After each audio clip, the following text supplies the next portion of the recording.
The battle began in another galaxy. It's about to end in the Browns' backyard.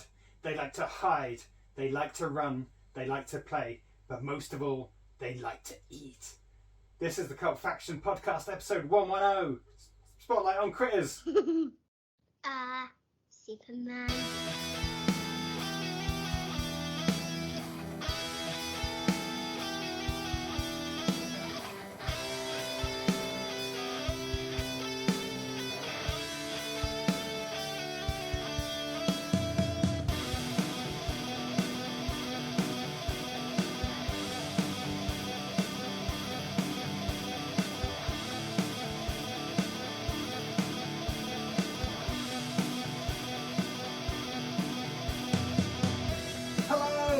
And welcome to episode 110 of the Cult Faction Podcast, where tonight we put our flashy little spotlight on Critters, the 1986 American sci-fi, some would say comedy, some might not, but hey, we'll get into that later on. I am your host, Paul Hawkins, and tonight, as ever, apart from when I'm on holiday, I am joined by Brett Summers and Damien Hicks.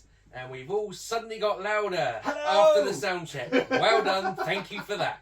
Well, it's because we're excited. it is. Now let's tone it down. That's it, that's I exciting. don't know, we all had wavy lines then, so as long as Brett doesn't keep looking at me when he's talking and stays talking to the microphone, we might get through this one. Oh, so I've only been gone a couple of weeks and nothing's changed. Nothing changes, nothing ever changes. Everything changes but us. So that's right. Don't you dare do it. Get out now. This is a take that free zone. All right, babe. Okay, so yeah, I'm Let's back. just pray he doesn't do any more. Oh, God. All right, as I said, let's shine our spotlight this week on Chris. Can't think of one song. Shine. Yeah. Okay, so we normally talk about what we've been up to. I've been on holiday, so I'm going to go first. Fair dues. I've been to the Emerald Isle, and we basically saw whole of Ireland.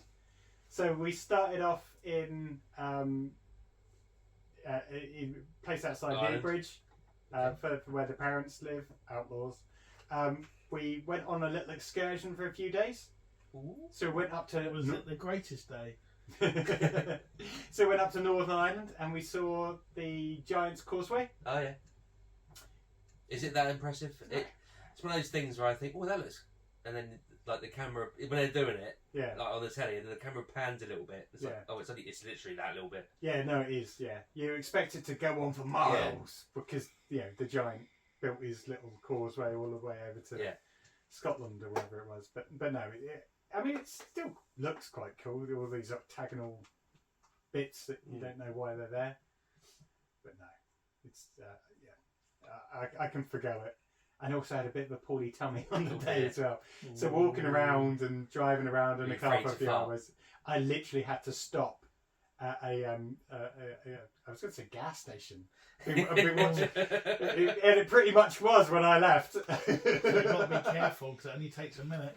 But I literally had to stop off between the Giant's Causeway and where we were heading to I felt sorry for the little service station to use their loo. So it certainly wasn't their greatest No, day. Like I say, once you tasted love.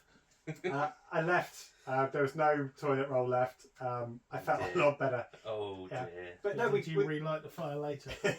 we climbed mountains. We went for lots of walks. Went to same pub basically every night because it was the only pub in the village. And then did more sightseeing for the other days. Cool. Yeah. That was me. 2 weeks of merriment. Dysentery. Well, the thing is, and I do this every time we go over to Ireland, I think, okay, I'm going to have a couple of days being healthy because I know that, you know, there's going to be some debauchery going on. There's going to be Guinness and or Bulmers and or wine or whatever.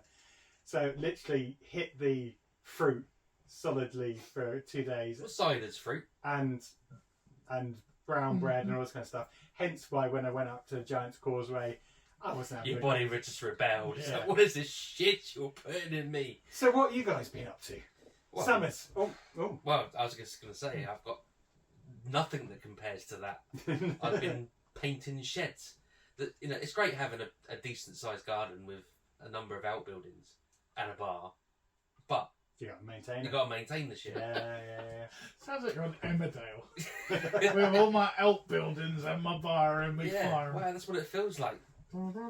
It's like the painting of the fourth bridge. You finish and you got to start something else. So I've got to start the decking again before the winter, and I only did that at the start of spring, but because of the rain we've had and everything, It's a never-ending journey. it is.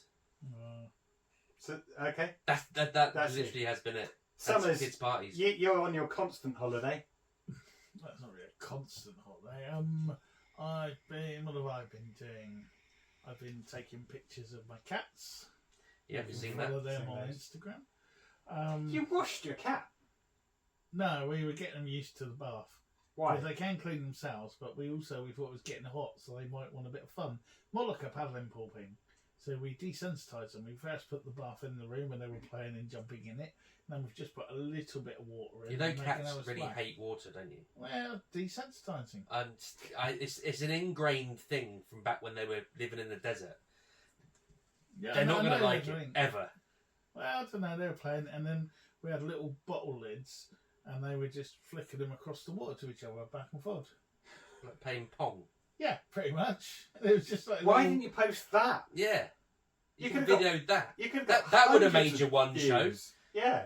You're moaning the other week that you didn't make it to the one show with the cat that was doing the same thing Yeah, on there. there's no point at the moment. One show's not on. It's Oh, having a that's true. summer break. Oh, is it? Okay. Lazy bastards. So what I'm else- saving it up. So what else have you been doing on your summer break? Recently cooked a meal for my lovely lady. Yeah, we saw. Yeah, she posted the pictures because she's impressed. And if you saw that in Gordon Ramsay's restaurant, it'd be about £300. No, it wouldn't. It wouldn't be in Gordon Ramsay's restaurant. And you wouldn't get that much for it either. That much food. I've been to a Gordon Ramsay restaurant. Oh, wait, let me just pick that name up. Yeah, They're you good spent the whole portions. time shitting in the toilet. Really? No, not his establishment. Went to the doctor. The doctor said. Guess what he told me? I had about my leg, and it's all well. I'm now on a 10-week wait for physio because there's nothing. Let's get real. Where's this practical. going? There's nothing. We're up there. Now we're down here. No, there's nothing. They checked my leg with the. He's not even sure that it might be.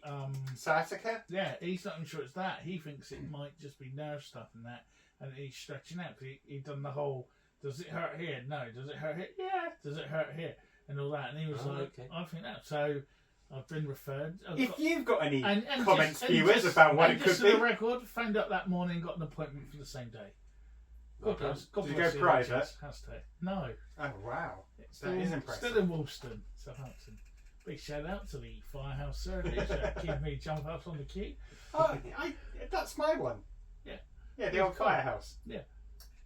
Not the Firehouse pub in town, it's a different place. That's a different Which is surgery. which is also served medicinal purposes over the years. Cool. And yeah, just that, just chilling, enjoying time, watching lots of stuff and time to watch before. Cool. Well, let's crack on with that then. Yeah. So, what have you been watching? Right. I am way behind on this, but it was recommended. And I am about Quincy. 7 Yes, episodes in. Recommended by Brett. No, in podcast 46. I thought it was my go. The Blacklist, Oh, yeah, okay. which stars James Spader. Spader. And he's the Hannibal Lecter of terrorists. Yeah. Where I'm only on season 1, where he keeps helping this girl out and they don't know why, I'm guessing why. But there are a few things I may have worked out for future season revelations. But started watching that because I thought I've had that on my list to watch for ages and I've got time. And then I ended up burning about 3 or 4 episodes and did another 3 or 4 together. It does flow well. I'm not sure they're going to keep it going for 10 seasons, but they have done. Well, they so have, it yeah, sounds, it's, it's definitely, people have liked it. It's lasted that long. And, yeah, but it is really good. It's very much, he's got a blacklist of, super criminals, and he's a super criminal. So he carries on being a criminal, but helps him out. But he'll only work with this one girl who I don't know. I think from how they've written it, it's too obvious that it's his daughter, but it probably is. But no spoilers though. I'm guessing. I mean, on season 1, that might have got revealed for another 9 years. Well, I've not watched it, so I don't. But that's all because they're like, oh, why does he want to work with her? And she's not in with the FBI people that are there. But yeah, no, it's alright. A few faces have popped up that you'd recognise as various terroristy people or shady government people. And did you report them when you saw them? No, I really wanted Matey from the X-Files just to be stood in the background at some point with a fag on the go. But he's dead now, isn't he? no, don't tell me that. Well, it's been going on for 10 series. William B. Davis.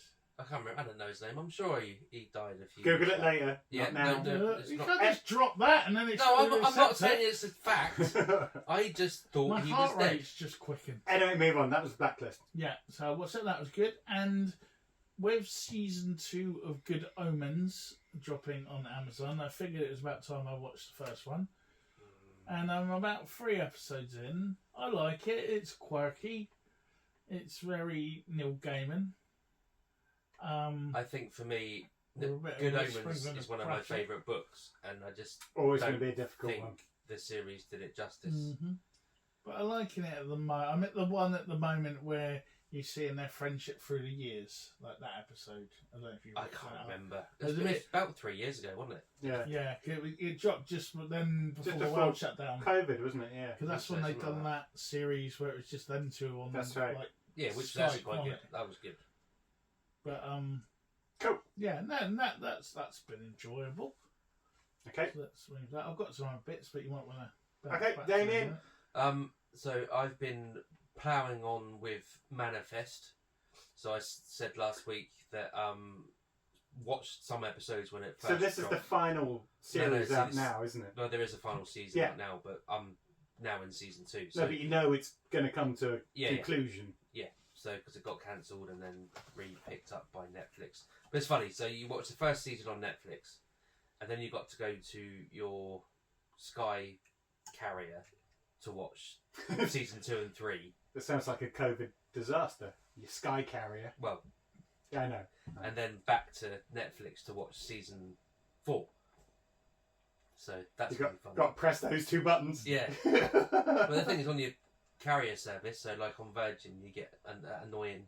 It's an advert. Yeah. But it just breaks, tells you you're watching Virgin Media, and then goes back to the show again. So I know that. I press the fucking button. I I don't subscribe to you every Yeah. month. exactly. Yeah. I pay my 50 odd quid because I threatened to leave. I know that I'm watching on Virgin, but back to Manifest itself. So I think I watched season 2, but didn't watch season 3. See, I only watched about 2 episodes of the first season and didn't go back to it. Right. Okay. But went back to it a couple of weeks back through lack of anything to watch. Yeah. And I mean, to be fair, it is almost turning into save the passenger of the week type setup. And But that's what I remember. There's enough of the story arc in there to keep you wanting to watch it, because you obviously want to know what the deal is, what happened with the flight, why did the flight suddenly disappear and come back 5 years later. So I'm going to stick with it because there isn't a lot else. At least you know there's a conclusion coming. And the only other thing I've watched is The snake? is The gas leak. Should have shut my laptop, should I? It's only because I can't remember the full title. The full title is. You're going to say From. No. It'd be quite disappointing. Oh, I didn't even write the full title down, but it's the latest documentary from Small Town Monsters about Bigfoot Right. in Alaska. Okay. You mean on the trail of Bigfoot, Land of the Missing? That's the fella. Yeah. I enjoyed it. You like your Bigfoot stuff. Well, no, see, I like that arena. Yeah. You're the 14 But guy. That's what I meant. Bigfoot Yeah. doesn't, and I've put it in my review on cultfaction.com, that of all the cryptid stuff, Bigfoot's not really my jam, because it's always the same stuff. Yeah. Grizzled old huntsman stuck in a you're right there, stuck in a hut overnight, filmed in night vision. But they don't do this, so they concentrate on the unique folklore that surrounds Bigfoot in Alaska. So rather than, like I say, night vision nonsense and people running around screaming and someone off camera knocking on a bit of wood, this is origin story. It's not even that. It's just they've got some really good, really compelling sort of eyewitness accounts, if you like. And I said in my review, it's like they clearly believe everything they're saying. They're not. It's not even like some of these documentaries. You can see in the people's eyes that they're just doing it to make money or be on TV. Exactly, but these guys genuinely believe what they're saying, and it does make for a compelling, compelling watch compared to a lot of the other stuff that's out there on Bigfoot. Cool. So I'll give you the last line of my review, and then we can move on. Okay. Is that all right? Yeah. Happy with that? So my verdict is 8 out of 10. It's beautifully shot with impressive artwork from Michael Broom. It's a balanced documentary, just occasionally veers off into the more bizarre aspects of Alaskan law when it comes to Bigfoot, Alaskan law in general, to be fair. So you've got UFOs, secret military bases, and a giant black pyramid. But that's like, I don't know, 2 minutes of conversation, and then it goes back to, it never really strays too far away from its central premise, and that makes it's all the better for it. There's no setups, no contrivances in it. It's literally just some interviews, and Seth Breedlove literally, he says himself, for every crazy story that comes along, there's a mundane explanation for it. So it's really good. And what's it on? It's on Amazon Prime right. But I think it's not. You have to pay for it. You've got to pay. It's like a rental. It's not out yet, is it? What's the date today? 22nd. No, it's not out yet. No. Well, it'll be out by the time this goes out. Yeah, by the time this comes out, it will be on Prime and probably other things. But cool. Okay. So, as I said, I've been on holiday, mm-hmm. but we did spend some time in the Outlaws' house. Ooh. So we did watch some telly. We watched the whole of From. That was the one you were waiting to watch until you went out there, wasn't it? That's right. Yeah. So watched all of that. It's all right. That's my line. Well, I just got one of this horrible feeling that they're going to try and drag it out for 10 series as opposed to... I think it's set for 5. I read it was set for 5. Right, okay. Yeah, that kind of feels like that might be a bit too long unless they... Well, it's all on the next series now, isn't it? Yeah. What they do, they've got to a point without spoiling it, because it's... I think they're already on about episode 3 of season 2 on the weekly.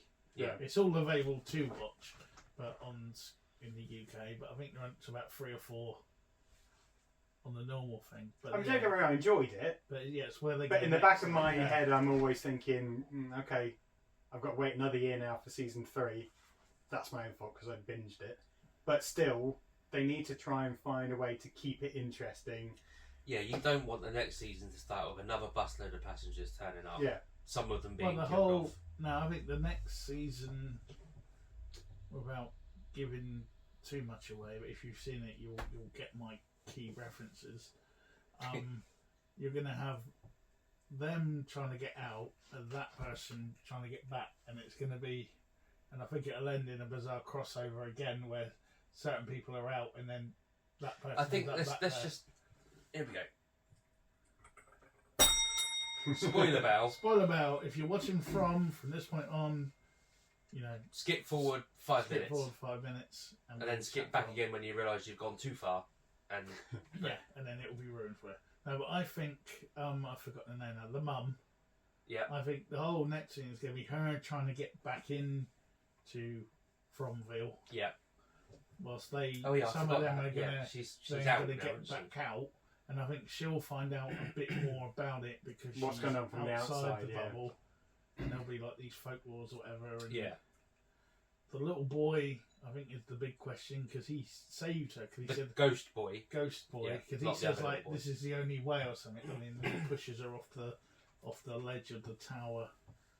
That's not really there because it's wrecked in Fromville. But yeah, so I think it'll be interesting, and we'll get a few more answers from that, and then link into whatever the bigger picture is. I think that's the next step now. I think we're still sort of down here a bit when there's more going on up here that when we probably see, it kind of but needs not to really. ramp up. Yeah. Excuse me. It needs to ramp up a little bit to Keep people maintain going. an interest. And to be fair, I think what you said. So if you actually had some more outside of Frompville, where people are trying to figure out what's going on with a bit more information to go on, then that would make for a bit more of an interesting watch.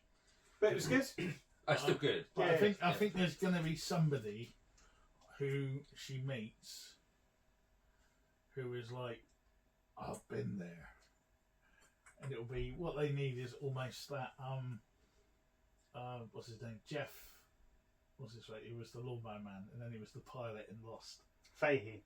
Yeah, Jeff Fahey. You need that kind of guy who's like, yeah, I was there in the 70s and I got out, whatever, and then he'll help him get back in, and although being cool, will die in a cool way. Yeah, it's either going to be that, or it's going to be the government agents hunting her because she's got out or something. Well, there's a I lot hope of. not. No, I know, but It seems to be very Celtic. It seems to be sort of very Celtic or Danish, doesn't it? Because I think there's a lot of Danish folklore. Hell of a lot of Nordic. And the moving trees and all that sort of thing, and the. Yeah, you can correlate some of the sort of characteristics, some of the characters themselves, to Nordic myth, and also some of the goings on, like the whatever it's not, what's it called? Not fallen tree. Yeah, whatever they call them. Not they don't call them fallen trees, but you know that's a part of Nordic tradition. Yeah. So yeah, there's a lot in there that they might. I think I was a bit worried when when you got the bugs that just came around, in case this is like another big bad that they're introducing. Yeah, it's like, we figured out how to kill. No, this is the zombies. My thing is, this is them.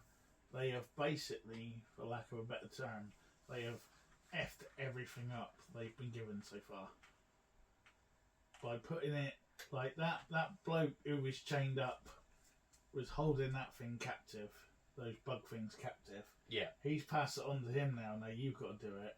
Now he's put them. You mean so the characters are bugging things up? Yeah, not the writers. No, the characters. I thought you meant that they. So the sheriff has then cut himself, put it in the zombie, and it's totaled the zombie smiling guy. Yeah. And it's like, oh look, we've done it. It's like, no, but you've set it free now. Yeah. And then all the bugs have got. So I think they're saving themselves. Like when he smacked, they's like, don't stop the music, and they smash the music up and it stopped. That's gonna have ramifications, and so it's like everything they shouldn't have done, they've probably done, and it's probably making it all worse for them. But we don't know why or how yet. But in the bigger picture, they've kind of screwed up. Cool. But I do think no, I can't remember the actress name. The lady that runs the house with she needs like the sort of B. Smith. I knew you were going to say that. Yeah, but I think she's a very underrated character, and I remember looking at her a little while ago, and she's someone who's just been in stuff, and it's good that I think she's got this role now that might give her, at least she can live off of it, going around all the cons and make a few quid up pictures or whatever. But she's like the unsung hero of it for me. Yeah, no, she's good. And the weird guy. Cool. So good from. We also did Your Honour, season 1 and season 2 of that. So I don't fancy this that. is the one with Bryan Cranston. Yeah. It's alright. It's okay.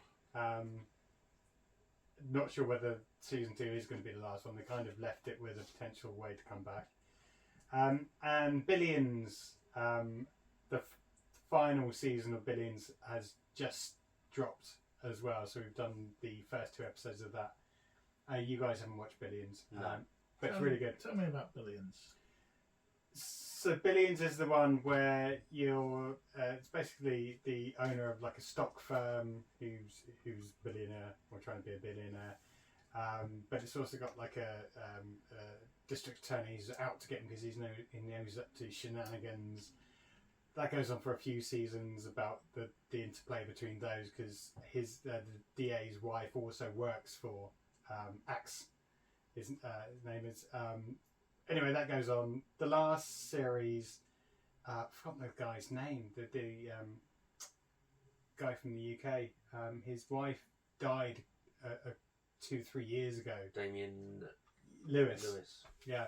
So he basically finished that season and said, "Look, I need a break." So the last season was about his main competitor taking over the business, and Axe had to go on the run. I'm not sure he's actually listened to you. He asked you to explain. Yeah, I listened. Oh, he's just staring into the middle distance. But now Damien Lewis is obviously coming, got his... He's ready to come back. Yeah, and he already did that thing on ITVX that I talked about, and I think you watched as well, with Guy Pearce.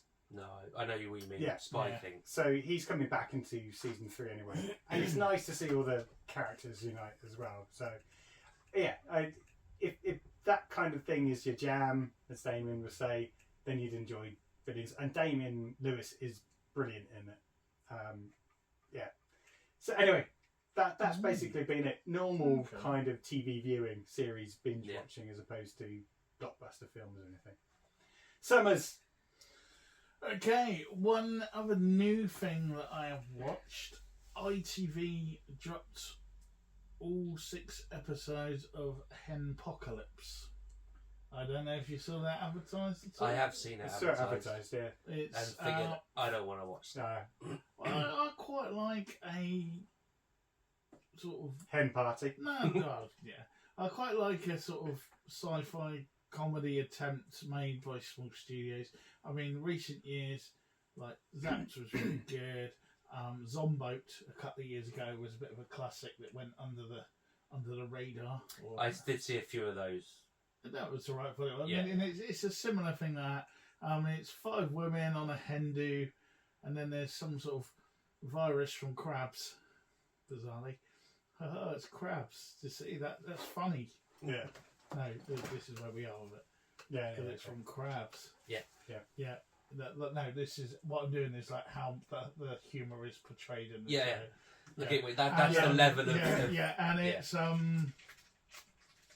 and then like there's only one man left alive who's the stripper guy that they've got now handcuffed to a radiator upstairs and little gold pants, which he's quite funny. It's got Elizabeth Barrington in it, who you'd recognise from Psychoville, what's it called? The school one will be Waterloo Road, and she's been in loads of things over years. And there's it's I don't know. It's written by Caroline Moran, who's done some good stuff. I don't know if it's more aimed at who? Caroline Moran. No. No, it is. I'm sure it is. I'm just like I don't Caitlin. It doesn't matter. No. Is it any good? It's done Raised by Wolves. Is it any good? Whole Raisers. Are you sure you've got the name right there? Caroline Moran. There's a Caitlin Moran, so it's not her. Okay. Is it any good? Your face is saying no. It starts off alright, and then the second one's not too bad as well. Then it kind of, and it turns out like one of the girls on the hen do's had a fling with the would-be bride's husband. Yeah. And there's all little subplots, and it has moments in it that are genuinely funny, but it's very much.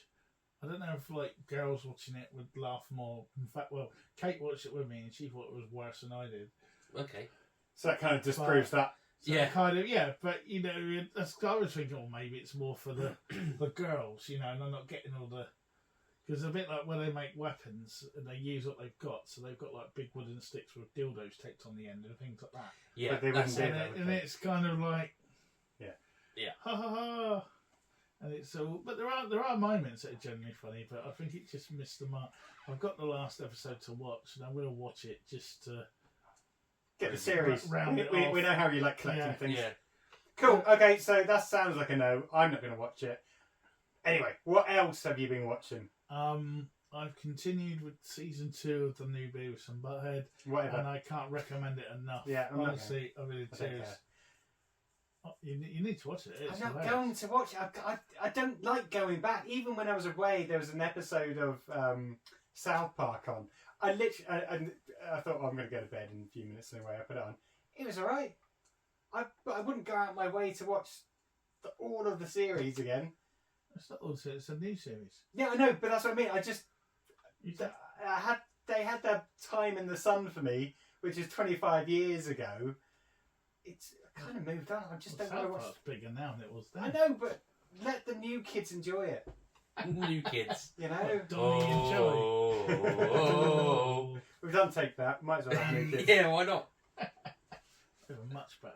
Okay, what else? And also, I am now up to season 3, episode 8 of Robin of Sherwood. Let's not go through that again. No, We've Okay. done it twice already. Still good. Can't believe Still freaky. it was made for kids. And Richard O'Brien popped up again as a kind of witch. Oh yeah, I doctor forgot he was sorcerer in that. guy. Yeah. And again, should never be on a kids program. He freaked me out now. But yeah, still really good though, and is available on the freshest digital service around, ITVX. Thank you for bringing it back after the other one screwed me over. And I think at the moment that's all I watch. No, it isn't. You haven't, because you've been posting about it on Facebook. I was going to let someone else talk first. No, We have nothing left. Oh, okay. And we've been going on for half an hour now, so That's why I was rounding you up, because I know that you've been watching stuff with one of our listeners and watchers. That makes it sound immoral. Even watching it with one of our listeners. Now, Kate's journey into the world of Star Wars has now gone from episode 1 to 3, Rogue One, and then up to the end of Return of the Jedi. oh, And she is enjoying it. There was a point where she kept saying that Ewoks were baby Wookiees, and I kept correcting her. But, you know. it's an easy mistake to make. Mm-hmm. And she was slightly freaked out by how much George Lucas's planning of Luke and Leia being brother and sister was left aside to allow them to snog, hug, and cuddle in the first 2 movies. Well, did they snog? Yeah, she kissed him and then Empire back and gives her some tongue, and then he sits Oh, back. that's right. with Yeah, his arms and, up. yeah. I forgot And how about that. none of them were freaked out by that when they found out they were brother and sister. Well, Which you we know, do they're agree royalty, with. aren't they? It's a galaxy Yeah. far, far away. Or if George You know. Lucas hadn't thought of it then. Well, those Yeah. princesses and princes, you know, they were a bit weird. Yeah, that is true. And the Skywalkers are like the Jerry Springer from space, aren't they? They're that family. But no, yeah. Keep it in the she's bloodline. She's enjoying it. We're now at a crossroads where we finished that, and it's either to now go into The Mandalorian or go to the new trilogy. Have you set expectations about the new 3? I Have haven't you given done her it, any info, but or is just letting her but decide? She was very sad when Yoda died, so I think she's quite up for a bit of baby Yoda. That sounds wrong. Yeah.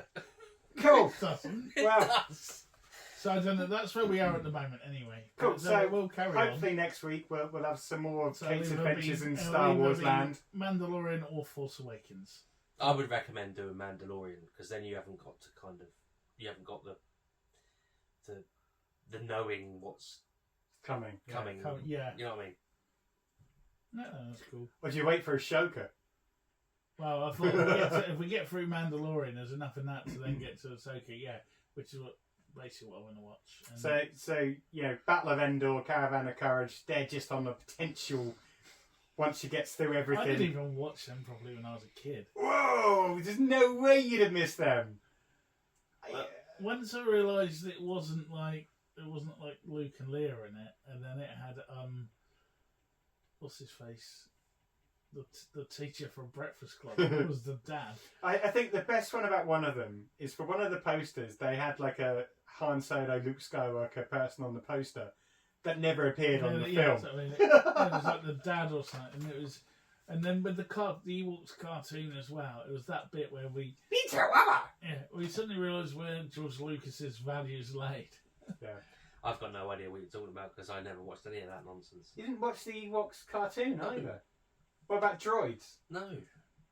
Treading softly in a danger Singing the theme zone. tune's not going to make any difference. No. No weapons To the fact that I didn't in watch my it. hand. Do you remember who wrote it? It was Stan Bush, wasn't it? Nope. Oh, who then? It was a drummer in the Police. Well, there's only one, isn't there? Yeah, like the band, the Police, not Yeah. just the A Police. Some random police officer I'd from love New that. Jersey. Yeah. It's Sergeant Doyle. He's only just gone and done it. What? Yeah. Stuart Copeland. Wasn't Right. it? Yeah. Okay. And that was about the same time he wrote the Equalizer theme. Okay.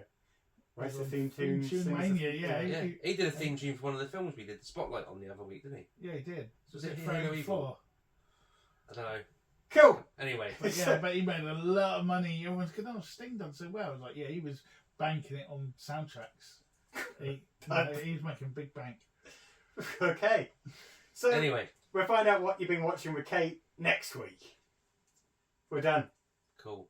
For the record, listeners and watchers, we're going to cut most of that out. No. I can't be doing that nonsense anymore. We're changing the format. So, for those of you that don't like this 35 to 40 minute nonsense about what we watch before we get onto the spotlight, we're changing. We're doing one spotlight a week.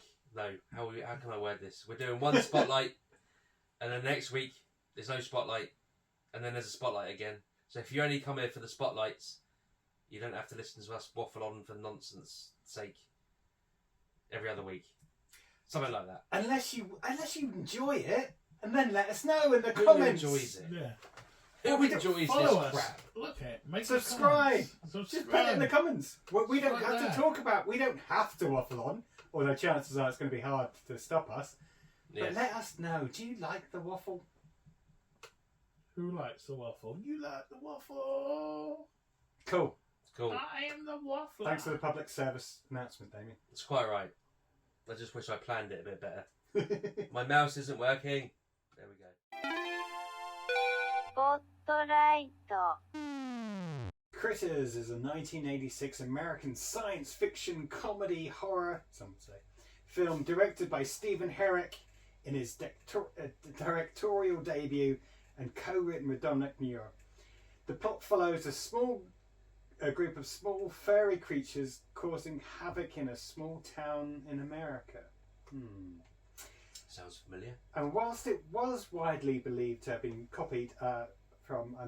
inspired by the success of Joe Dante's 1984 film Gremlins, Herrick has continually tried to debunk this in all of his interviews, pointing out that the script was in fact written by Muir long before Gremlins, long time before Gremlins went into production, and subsequently underwent lots of rewrites to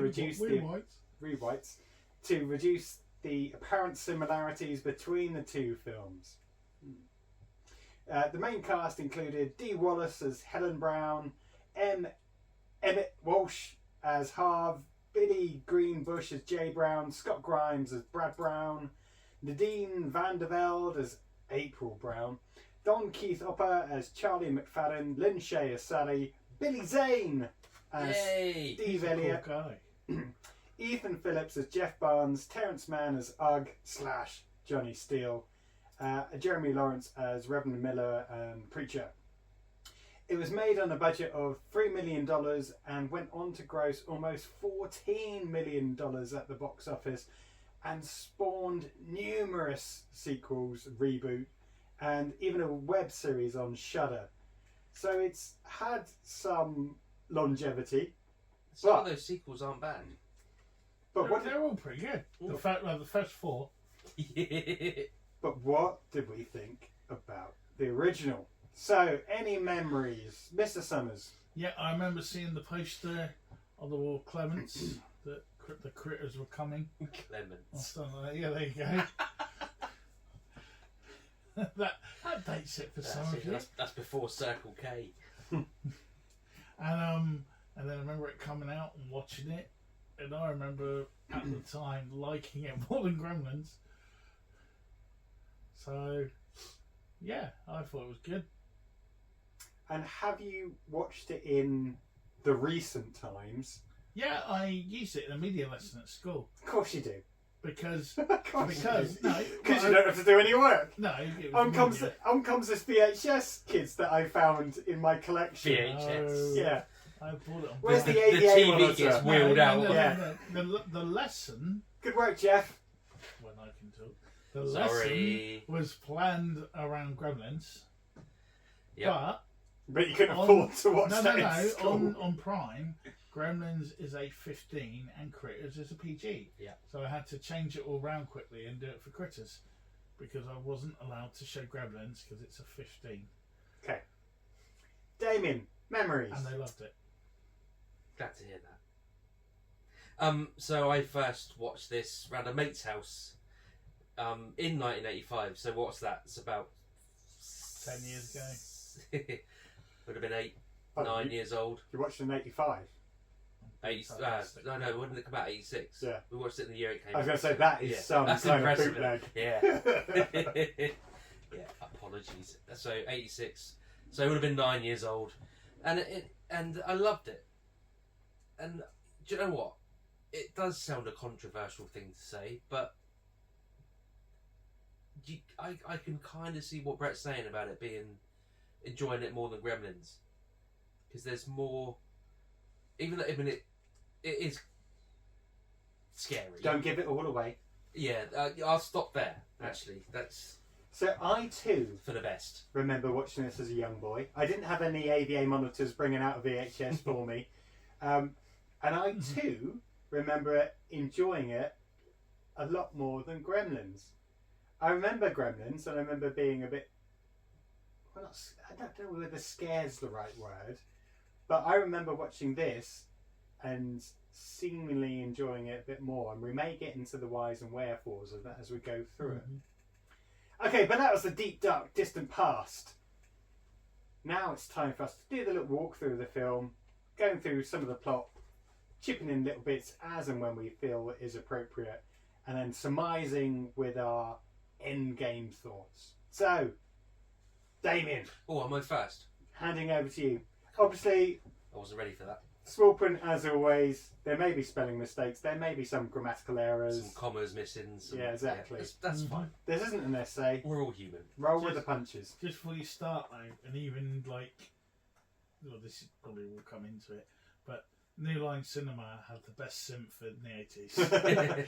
Even before that anything starts, you just get that. I think music they had the going, one and that's it- now like worth like tens of thousands that Yeah. everyone wants to use. Oh, in their and there's YouTube no videos. doubt this film was by New Line Cinema. Oh yeah. Yeah, it's all 6 over it. different credits. Yeah. Yeah. No, it was yeah. Okay, so Anyway. we've gone past the New Line Cinema Yeah. logos. Yeah, even that bit was cool. Okay. Eerie strings open as we see an asteroid prison rotating in space. We're informed about Krite prisoners who have a ferocious appetite and are being transported off the prison and are up to something. There's a sound of high-pitched cackling, almost like Gremlins, and an explosion. They escape and they steal a ship. The warden calls for the bounty hunters. Yep. Not bouncer hunters, as you've got written here. They're Labrador. Yeah, I was going to say. Now there's a Yeah. film. And then it was all a dream. Yeah. The warden calls for the bounty hunters and 2 figures with glowing faces appear. The Krites have stolen the ship and must be stopped before they feed. The bounty hunters set off in pursuit. Yeah, nice opening. It's a great opening. It really genuinely is. So even though I only watched this, well, at some point since we started doing the podcast, that I've watched it since then. So in the last 3 years, I was still loving that opening scene. It was like, because when I rewatched it again a couple of, well, would have probably been at least 2 years ago, I'd almost forgotten about that opening scene. So I was well excited to see it. And then this time I was like, oh, I love this bit. It's just such a randomness of some weird face, almost like a Davos type character in the inside of a Dalek, and then these random glowing figures that have no real form. Yeah, so Brilliant. he's the warden, isn't he? We're assuming so. Yeah.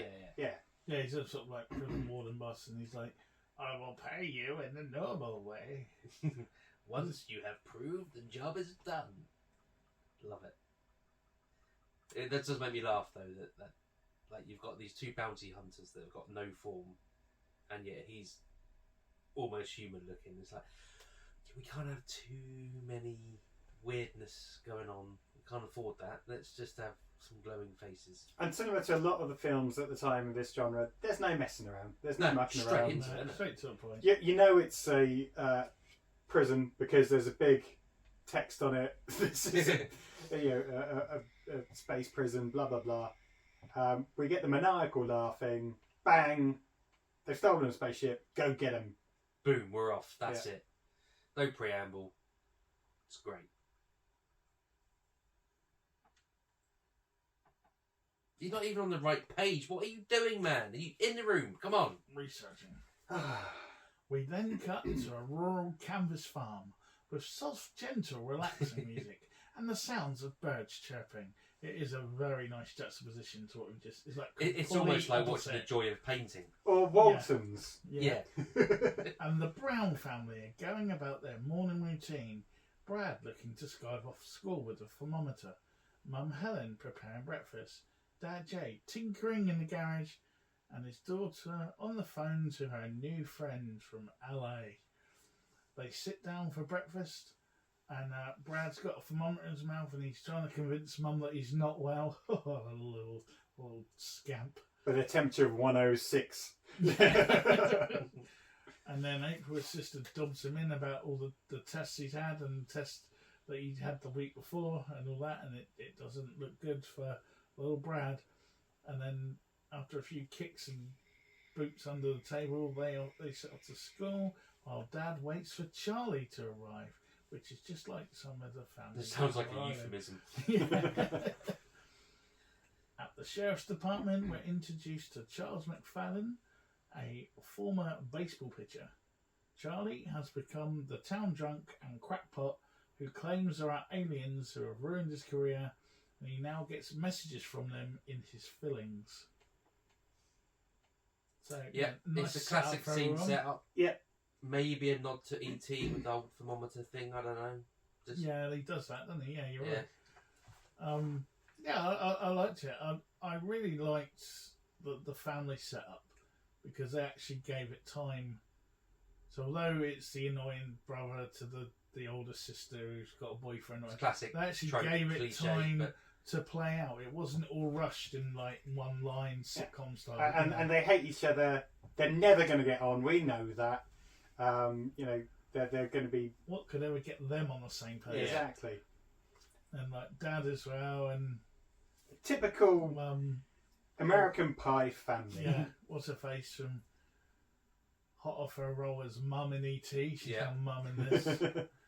She turns up in the latest sequel as well, but don't know watch it because it's a sack of shit. The latest Critters sequel. Yeah. As Aunt Dee. Yeah, so call me Aunt Dee, and then...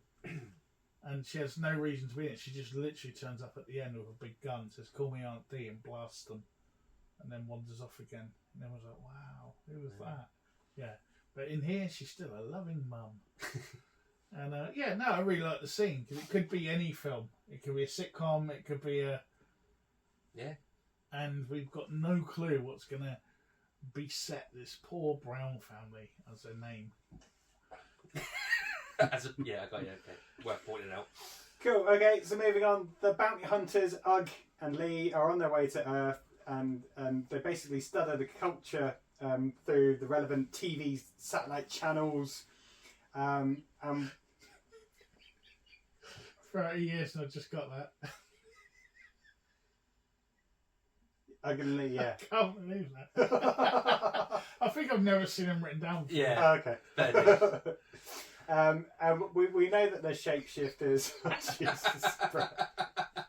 That's brilliant. And Ugg decides to take the form of a rock star that he's seen on not MTV but something obviously similar. Yeah. Whose name is Johnny Steele. Back at the Browns farm, Brad is blowing up stuff out in the garden. There's a Y-wing, I think. I was a bit annoyed at that. Whilst chatting to thousands now. Yeah. Whilst chatting to Charlie, who we find out works for Jay. He was the assistant that Jay was working for in his family that garage. clears up the Charlie Dad was waiting for earlier. Yeah. April arrives home with her boyfriend Steve, Billy Zane, in a flashy car. I think it was a Porsche. He's a 944 or something. Something like that, yeah. What was it? You Am I Rich? Or no, what was the license plate? It was like a personalised plate. Yeah, I can't it was pointing out that he was like rich and cool. Yeah. Although it's still not the best of Porsches. I wouldn't have said no to it in those I don't days know. if I was his age. Well, yeah, if his age, but Oh, as far as Porsches go, you want the 911. 911. You don't want. I've been happy just hang out with Billy Zane in a Porsche and from me. Yeah. He's a cool guy. Anyway, Charlie takes the slingshot that he's fixed for Brad, and while he's trying to check out its aim, he's aiming for a Coke can, and unfortunately hits April. On the arse. Yeah, on the arse. Right on it. It looked like they really shot something at her. That wasn't like a little win. That really hit. Whoever it was, might not have been her in the scene, but whoever it was stood there did get something. Did take a pellet to the arse. Yeah. He quite quickly gives it back to Brad, though, so he doesn't get into trouble. Brad, though, does get into trouble, doesn't dob in Charlie, and he's sent to bed without supper. Well, to be fair, Charlie takes it off him. Brad takes it off him. Oh, yeah. But It's goes not like along with Charlie's like, "Ooh, take it." He has the opportunity to dob He him does, but he's He's a good lad. He's an honourable lad. He's got the code of the schoolyard. Anyway, so his cat Chewy reference number 2. keeps him company as he listens to Johnny Steele. Everyone listens to Johnny. Yeah. Johnny Steele is the only song anyone listens to in this whole town. Later that evening, at dinner, April and Steve are with April's mum and dad. April's a bit of a fiery character. Billy Zane's actually quite a nice lad. Yeah. And what made me laugh as well, it would appear that Mum knows that April might be a little bit promiscuous. Yep, they And had it's that fine with it. conversation years ago. No, she even when she's like, he's like that, and she's like, "Oh, look at my daughter, like feeling him under the table again, the little slut." And instead of going to watch their dad bowl, which it looks like Steve is all up for. Yeah. Like, I'm getting quality time with the pin busters. Yeah. But instead of doing that, April wants to take him away for a bit of fun. So they go off in the car. They don't go very far. They make it to the barn. And Jay takes Brad some supper in his room, but confiscates the slingshot because, hey, he's being bad. Later on, Brad climbs out of his bedroom window to go looking for Chewie. Whilst he's out there, both him and his dad see a strange light in the sky. Later on, a few minutes later, there's a rumbling going around the whole area. That made the earth move. It certainly did. And strange noises that everyone hears and feels. And Jay goes off to investigate with Brad in tow, because Brad's been knocked out of his room by the sound, or by the earthquake rather, and goes along in tow.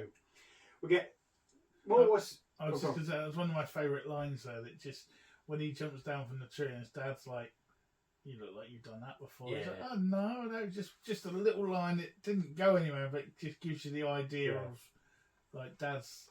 That's stern but fair. Yeah. He's, and also gives you an idea of like what the lad's been up to as well. Yeah. That he's doing these things. And let's be honest, if we had a bedroom like that, we'd all be climbing out of the bedroom windows. Everyone in America has a tree outside their window, a tree house, or a trellis that is like made of the strongest wood possible. Yeah. Like all our trellises are made out of almost balsa wood. Lollipops. It's the cheapest wood you can get. Yeah. Stuck on with no nails because they can just climb up and down it and that thing doesn't move. But we know from Invaders from Mars that everyone needs to be able to get onto their roof so they can look over the sandpit to see if any aliens have arrived. Especially some army general.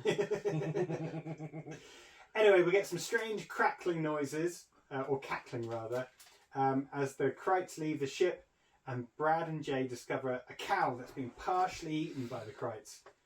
And there's a little bit of rustling going on, so they decide to turn foot and leave back to their house. Not a sensible thing for once, right? Yeah. Hey, let's go. Exactly what I was about to say. So he says to his dad, like, "What was that?" He's like, "I don't know. But without my gun, I don't want to go and find out." Yeah. And what I like as well, we've got the classic horror thing of we still haven't seen what's going on. We don't know who these Krites are. Yeah. Doesn't help that there's a big picture of them on the bloody poster. But at the same way, as far as the film goes, we have no clue what they look like. What it is. We've seen a hand controlling the ship. That's about it. And we've heard the cackling. Yeah. Cool. Shall I carry on? Yeah. Okay. Meanwhile, the Krites roll out in front of the local police officer and make him crash his car and drag him underneath it. poor old Ethan Phillips. He ended up in Star Trek Voyager, so he's done all right. So this is just a step on the ladder. And the island and things like that. Yeah. Okay. They move onto the farm later, and we see strange red eyes at the window as Helen is tidying. Brad and Jay turn up just in the nick of time. Ugg and Lee. I'm not going to laugh now. Ugg and Lee land, and Lee still hasn't decided what form to take. And they set off to find the Krites. The Krites scurry around outside the Browns' farm, and the phone lines and phone lines are cut. Phone lines are cut. Thanks, Paul. You're just now putting words in there that aren't even written down. And they take out the power. While checking the circuit breaker, Jay is attacked by one of the Krites, and despite being severely wounded, just barely manages to escape. That was a hard read, Paul. Thanks for that. Well, I was sure, maybe it's one of the sequels, but I was sure there was a bit where they went along the shelf. Because I watched this on the version I bought off Prime. Okay. And I thought they went along the shelf, and there was like an array of different like toys, like like references. Yeah, that's. And then, I know what you. I don't think that's this. Yeah, that definitely does exist. It's not It's not a Mandela moment. Yeah, Mandela effect. That's what I thought. Well, here's a bit where they're all on the show, and I thought, I wonder if they might not have been allowed to show those toys. No, I think it's as the sequels go on, it veers more into the comedy, a bit like Ghoulies did. Yeah, fourth one's really dark again, though. Is it? Yeah. Well, yeah. I mean, but it does go. The third one gets a bit but 3 and 4 were made back to at the same time. I remember that. So that's why it all fits together really well. But so we're getting a little bit more now. We're seeing the red eyes. We're seeing the attack. These things are serious threats. Yeah, and they've also got these little spiky things that they can I like that. flick out. Yeah, I was trying to think of the right. I was about to say ejaculate. That's not quite the right word. No. I don't know what you were watching.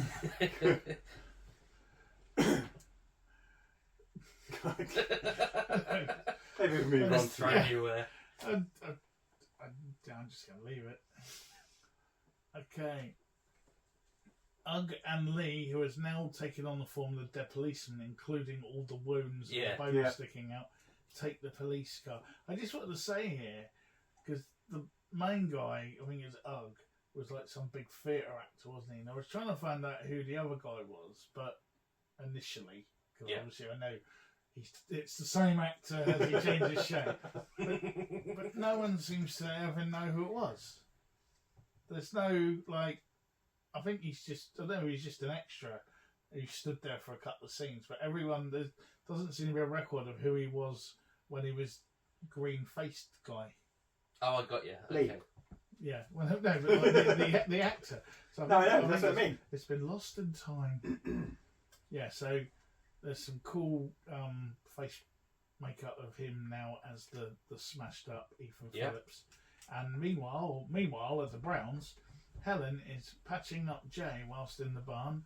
April is still getting on with Steve, but then Steve is attacked and killed by one of the Krites, poor Billy Zane. Brad goes to help and throws a firecracker at it, and the critter eats it and dies. So, yeah, brother and sisterly love. The police car crashes into the local church, and Ugg and Lee tell the townsfolk they're here for the Krites, and they start to shoot up the church with their oversized laser guns and leave. The remaining Krites are now sabotaging the Browns and Steve's cars, forcing the Browns to shelter themselves inside their home after the Krites roll after them and attack Jay again. Helen takes one out with a shotgun in probably my favourite scene of the whole film, where we get the subtitles as well. And then meanwhile, the bounty hunters search the town for Krites, causing a panic at the bowling alley, and then Lee decides to take on the form of Charlie. So yeah, lots suddenly happens, which again I liked, because we get that build up for probably a good half an hour of the film. Do we think? Maybe. Yeah, about that. And then suddenly it's like shit hits the fan. Yeah. And people are getting shot at. There's bounty hunters running around. There's Krites going around. But they have weapons. So what?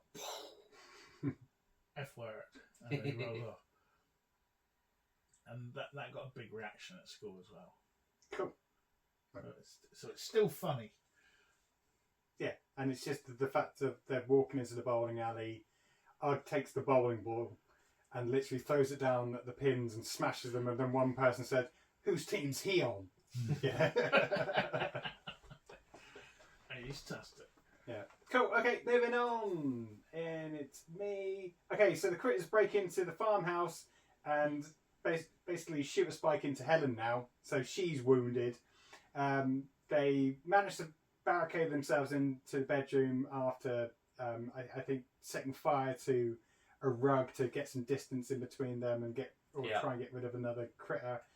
But they managed to put out the fire because otherwise, the whole farmhouse could have gone up. And they locked themselves in the bedroom. After a bit of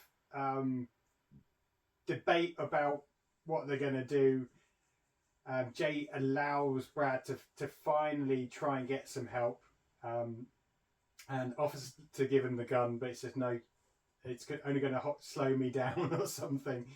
And he escapes the farm to get help.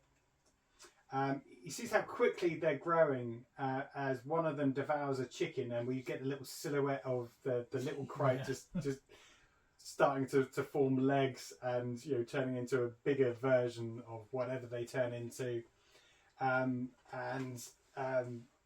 The critters continue to trash the house in all their revelry and glory. I think one of them even chews up an E.T. doll as well. E.T. gets smashed. Oh, and also, he had a Teen Wolf poster in his bedroom as well, didn't he? The lad. I remember the Teen Wolf. I remember. I think there's a police. The police are in the shop, definitely. So while he's escaped, Brad runs into the bounty hunters, and upon discovering their true identity and purpose there, he leads them back to their house. Helen manages to take out another crate, and the bounty hunters arrive just in time to blast their way in. The sheriff also turns up at this point and basically watches from the periphery as Ugg and Lee continue to clear out the remaining critters. And also, because they're bounty hunters, fearing that the sheriff is trying to steal their bounty, throw him out of the window as well so he doesn't get in the way. Well, that's a tough job. You've got to protect your assets. But I think that's one of the things I like at this point is they're not here to save the townsfolk. They're there to get their bounty. They're bounty hunters. I like that bit at the beginning. It says at the beginning, like, try not to cause so much destruction this time or something like that. And it's, they're not heroes. They're there to get them money. Yeah. They're stone cold bounty hunters. Yeah. So I guess, after seeing Gremlins, and let's face it, there are lots of comparisons to be made. I guess the one thing that when they are trashing up the house is kind of very similar to when the Gremlins go full force in town and trash up the town and the cinema. So there's definitely. It must be really annoying though that you write something and then you go to the cinema and you're like, it's probably as annoying as people that don't talk into the microphone. It could be. Some say even more annoying. Same as like J. Michael Straczynski, wasn't it? He spent like 5 years writing Babylon 5, and then like it got okay, and they started filming, and then the week they started filming, Deep Space Nine came out. And it was just like, piss off. Yeah. But it is a lot similar this bit, but a little bit more severe. In Critters. Yeah. No microwave though. No. Or stair lift. But good old Ugg and Lee. Well done. Should we carry on? Yeah. Mm-hmm. Yeah. Okay. The fleeing Krites kidnap April and return to their ship. Brad manages to infiltrate the Krite ship and rescue April, and drops a large firecracker that he intends to use to destroy the ship when the critters discover them escaping. Just as the Krites take off, Charlie throws a Molotov cocktail made from his whiskey bottle into the ship, causing a fire which detonates the cracker and kills the Krites, but only after they destroy the Browns' farm, literally out of spite. Yeah. And every time I watch it, you spiteful bastards. Yeah. The bounty hunters leave their ship after giving Brad a handheld device to contact them in case of future attack, and also restores the house. Unbeknownst to them, Cry eggs can be seen in the barn inside the chicken's nest. It's a coop, isn't it? Chicken coop. I don't know. Inside the chicken's coop. That just sounds. I don't think it was actually a coop left. It was just. No, I was in the barn. Yeah, I was up in the barn. Okay. Can be seen inside the barn, and they seem to be ready to hatch. The end. Yeah. Setting up for the sequel. Definitely. You've always got to set up for the sequel, even if there's not ever going to be one made. It's got to be done. I did like this is a classic 80s trope of stone cold bounty hunter, no emotion, little kid. Thank you.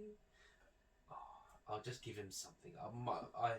I may not be human, may not even have a heart, but my heart's just melted, so I'm going to make sure this kid's all right. Or are they thinking, well, actually, there might be some more bounty to come? Let us know. No, that's not how it works, though, is it? I know. But... You've got to be contracted to bounty hunt. Yeah, they just 18 the hell out of it, didn't they? It's like, well, actually, the money you paid us, we're going to give back to the local orphanage because we just saved them from the property developer. You know, it was... The one thing I must admit I did struggle with is they had this amazing technology that could just piece back together a farmhouse, but they still had to send 2 bounty hunters down with huge big guns to get some crates. Yeah. Got to make sure they're dead. I'd have liked it better if they maybe offered the Crite a cigarette and asked him if he'd accepted Jesus into his life. Okay, and that's our quick walkthrough of the film. And it is a quick walkthrough. The film's only 86 minutes. I was going to say, it's a quick film. It's, you know, as we said, it's full on at the start. I think the only break bit in it really is, is the bit where they're in the bedroom sort of trying to work out what they do. It's like, you know, it's that classic kind of build up. We've got to have a little bit of. Yeah, you get a couple of breathers, don't you? A couple of breathers in it. We got the Alamo. Yeah, you know. Exactly. You've got that sort of. There's about 30 seconds before the bounty hunters come into the church, and then there's about another. You get about 30 seconds with the bowling team wondering where the dad is. He's never normally, he's never late or whatever it is. And then the lady in the sheriff's office. Oh yeah, I forgot about that. You know, sort of thing. I wish I'd said that to him now. So she's in the sequels, isn't she? She's definitely in the second one at least. Yeah, most of the first lot are in the second one, and then the third one, I think it moves in a city. Okay. I think it's like an apartment building or something. They're all kind of melding together, so I need to watch them all again. And then 4 is like so many, like 100 years in the future or something. That's right. That's the one I haven't seen then. That's the one with Leonardo DiCaprio in it. Is it? So basically, no Critters, no Titanic, or any of those other films you love with Leo in. And Billy Zane. And Billy Zane. He's a cool guy. So Billy Zane was in. Billy Zane was in everything though, wasn't he? Yeah, Back to the Future. Well, he's in Twin Peaks, Back to the Future. This, you know, Phantom. I think he might have even had a Quantum Leap under his belt.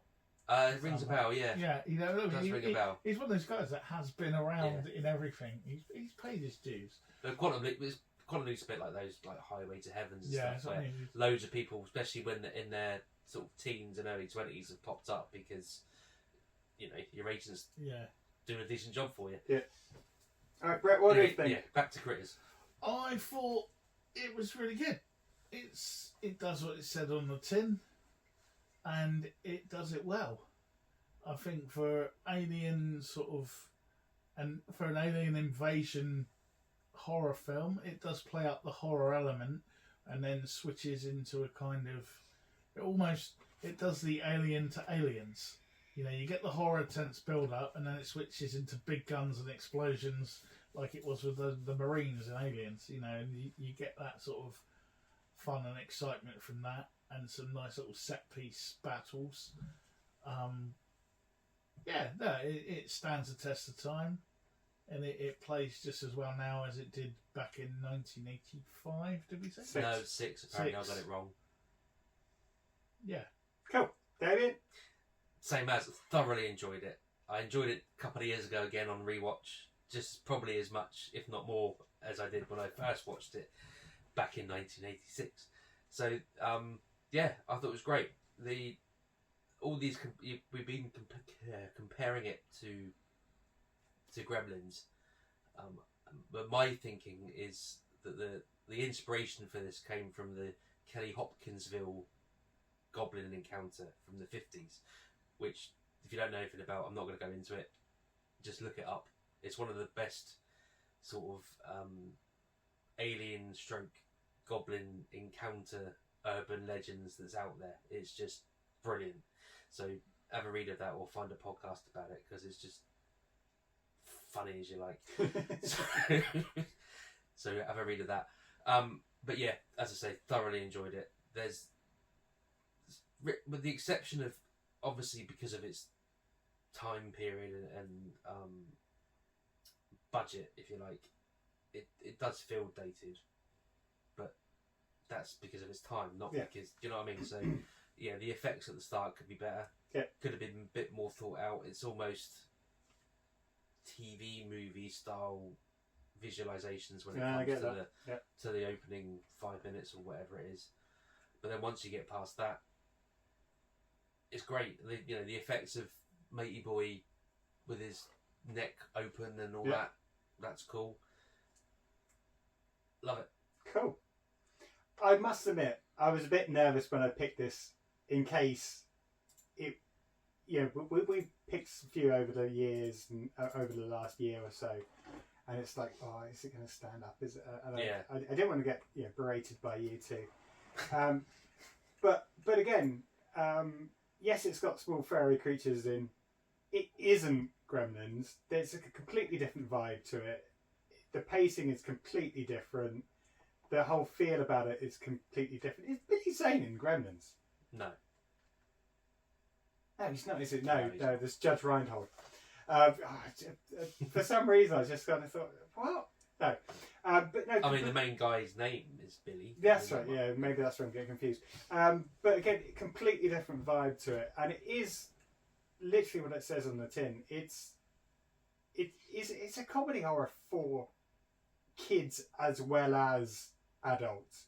So, and this goes back to your point, Brett. Even today, I said to Neve, "Do you want to watch it with me?" She didn't. She wanted to watch Harry Potter in the spare room. But yeah, it's one of those. I thought that was the title. That was the latest book, Harry Potter in the spare room. Scraping the barrel now. But it is more. I think. An easier watch for kids as well, but it's just a funny film. I think it, as you mentioned, it does feel a bit on the cheaper end of the budget spectrum, but they did the most of what they could with the budget that they had. Well, if you think at the time, then Gremlins had come out, you had Critters. You had like Ghoulies. I say you got Ghoulies around this time as well. You had Munchies, which one of the critters comes out the toilet, so I want to check the date. That's right. Yeah, I wasn't sure if that was a little nudge, wink, wink as well. And there was a few other ones I can't remember now with little creatures, and even what did we watch the other week with the little gremlin in the house? Troll. There was that sort of thing around, and but it looks better than those, and the other thing is, there's a better quality. Well, it feels more thought out than those. Yeah. There is actual full on. It's not just like Ghoulies. From memory, is almost just like, let's have a frat party and stick some green monsters in there. I mean, it's been a very long time since I've seen that, but I'm sure that's one of the plots of the films. Probably. Whereas this is a lot more. It's for a start, we get an origin straight away. We get a because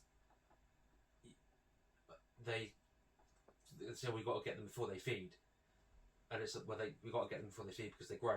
Yeah, so there's more to it than just these are crazy little critters running around. They turn into some big old basically it's like a grown up version of the hungry caterpillar. Yeah, and I think budget wise, I think Gremlins had something like a 3-4 times the size budget anyway. So from a special effects point, maybe that's why they could, had the opportunity to do all those weird and wonderful things with the animatronics and the puppets and the special effects and all that kind of good stuff. So I genuinely think for the budget they had, we got some attacks, we got some gore, we got some, as mentioned, special effects with the wounds, and the wounds and the metamorphosing, whatever you call it. And it's just a quick 86 minutes of and fun. it looks like they shot a whole music video for the literally just for the, and he recorded it as well. It's the actor is the one that done the actual the other singer recorded the song as well. Yeah, because he was like a genuine he's done a lot of films and things, but he was like a proper renowned treading the boards theatre actor, wasn't he? And then he turned up and he did this with his eyeliner and big hair. This proper cliche 80s rock hair on. and we're obviously not wrong, because it spawned another 4 films and a TV series. People are still... Probably some comic books out there as well, no doubt. Alright, cool. So, scores on the doors, Mr. Summers. I think I'm going to go and give it a solid 6, only because I think they kind of get better as they go along. I think by the time you get to 4, you're in up to about a 7.5, 8. Fair enough. Cool, okay. I'm going for 8. It's funny. It's actually, I was going to say this, but I forgot. I'm going to say it now, even though it's not really that point for it. But it's what I call an old school family movie, because unlike now, a family movie can Finding Nemo. Yeah, that's not a family. That's a kids' film. But they call them this is it's almost in the same vein as your Goonies, your Gremlins, and all those films that you can, like you just said it. You would let Neve watch this, so you could sit down, when the kid gets to a certain age. Yeah. It's down to your own parent and what you decide that age is, so I'm not going to say it. But get to that certain age, and you can all watch it. Yeah. And I mean, even the horror's not too horror. No, exactly. The sex scene isn't really a sex scene. No. It's just a little bit. You get worse than that in EastEnders. They're basically just lying in the barn kissing. Depending on your opinion. Yeah, exactly. Yeah. So it's not like the 80s horror films that she'd have got exactly bits out and it's not a Nightmare on Elm Street. No. I can kind of see why it has a different rating to Gremlins, and I know we said it the other week when it is to do with how accessible a film is, what rating it gets. Yeah. It's not just about it is about the content, but then how accessible that content is. There isn't a lot. It's a siege movie rather than a monster movie. Yeah. Because you see there's a lot more of the humans than there is the critters. Whereas in Gremlins, the Gremlins are darker in a way than the critters. Yeah, the critters are trying to eat people, but Gremlins are cold-blooded killers. I mean, they set Mrs. Deed's thingy off to go up the stairway and chuck her out the window. They cut the brake lines on police cars as they're moving. So it is almost it's a different vibe. So anyway, well, that's my rating's 8. Cool. I'm going to go 7. It's nothing bad about it. It's funny, not too scary. If I'm honest, I think if they'd have had a bit more time, I don't know, they could have fleshed out a few more storylines or given a bit more depth. But that's not what the film's about. It's just what I would have to go back and watch. I think that's what you would, if it was to be made now. I think that's what you would get. They would flesh out more of that. So, like I just said about they've got to eat so they can grow bigger. It's literally you blink, you miss that. But now I think they would, with a longer run time, with a bigger budget that you would have now, they would expand a little bit on that and have, I don't know. Well, it wouldn't be some mad professor explaining it or some internet research. But it would have done if it was in the 50s. Yeah. With a pipe and a dodgy cardigan. Cool, so I think that's not a bad result. No, so that puts it in between Coherence and Miracle Mile. Ooh. So it's joint with Coherence, to be fair, on both on 21. So it's up there. I haven't put numbers next to this, so it's in 14th position by the looks of it. So that's not bad. That's not bad. I think considering some of the films that we've, we've literally done some what people would call classics, and they're further down the chain than this. Yeah. Cool. Okay. But, I was gonna say, I mean, I spent so long putting this database back together, then I feel I have to just. Oh, go on then. Give us the rundown. Well, I'm not going to give it a rundown, but Invaders from Mars is still our top scoring movie with 25.5 out of 30. I say it's joint top with House again on 25.5, and then a new entry in at number 3. A new entry, John. Or in at number 2, I guess I should say, is Office Space. Oh. That scored a solid round 25.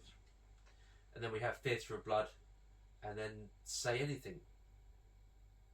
That's the top 5. Let's just stick with the top 5. Okay, I won't run through the whole thing. So the whole thing will eventually be available on Confaction.com. Yeah, when we make our way to nice and tie it up or something. Yeah. Cool. Okay, so that was a spotlight this week. 110 on Critters. What's going to be our next spotlight? Whose turn is it? It's me, I think. Who did Office Space? You. Then it's you. Okay, I am going to take us back to 1981 to a small southern town where 4 vigilantes. I'm going to take you back to a small southern town where 4 vigilantes wrongfully execute a mentally challenged man, but after the court sets them free, mysterious accidents begin to kill them off one by one. I'm going to take you to Dark Night of the Scarecrow, directed by Frank de Fedida. It is available from £2.49 on YouTube, and up to the other day it was on Amazon Prime, but it doesn't seem to be now. It's currently not available according to Prime Video because it's not rated by the BFC. So if you're playing along in England, YouTube might be the way. I think you can get it in America. And if you look around on other devices, it may appear there, or other sources of your filming enjoyment. It's a good job we've got 2 weeks to find it. Yeah. Yeah, but it is, if you type it in, it comes up on YouTube. Just to note, on YouTube, it does say 20 to 23, I think it says. It says what? It says, on YouTube, it says 2023. But that is because it's the Deluxe Collector's Edition. Okay. Right. So it's been released then, but it is the original version. So don't panic. You can buy and rent it. Cool. Okay, and what was it again? Dark Night of the Scarecrow. Brilliant. Okay. From 1981. I'm not going to veto it. No, me neither. I need to find out how to watch it. I love a bit of made-for-TV horror. Well, this is one of those ones. In America, it was one of their TV movies. I think we got it as a video. I don't think it was a video nasty, but it was one of those sort of like horrors that one of those straight anything we get from the US. Yeah. And shove on the VHS. It's one of those ones I know I've seen, but I don't really remember it. But I don't know if I've seen it or not. I remember like bits of it, I think. I think the memories bit next time round might be very quick. Yeah. Well, there we go. Okay, cool. So that was 110 Spotlight and Critters. Now time to initiate our shutdown procedure. So thank you for those that have been watching on YouTube. Don't forget to like and subscribe. Thanks for listening on all of your different streaming services, however you are listening to us now, on Spotify, Apple Podcast, wherever we are, even on all of the minor ones as well. Don't forget, if you do have any comments, please do leave them on one of those different streaming services, or rate and review us. We'll write them down there. Yeah, on the YouTube Right below this, click like. Follow. Bet you can't write and subscribe and like all at the same time. We are on TikTok, obviously. I say obviously. We're on the X or whatever the Twitter sphere has now become. Everywhere. And if you want to contact us the old-fashioned way of email, Damien, we are available at cultfactionpodcast@mail.com. And obviously, we've talked about some of the reviews that we've been given on different TV series and films that we've watched. Yeah. They are available among with a host of other content on our mothership, Brett, which is cultfaction.com. Brilliant. So, again, thanks for listening or watching. I have been Paul Hawkins, and I've been joined by Brett Summers and Damien Hicks. And it's good night from me. And me. And me. From us. And all of us. Superman. No, hit no. Ooh, it's there. It's a trap! I love these sound checks. Tell them all what I'm gonna do. I can't get my head around stuff like tuna on a baked potato. Something cold on a potato hot. This just doesn't work for me. Fucking arsehole. No, I don't think they are an important part, but I acknowledge that you two sulk, and they've been sulking for a year since we stopped doing it, so...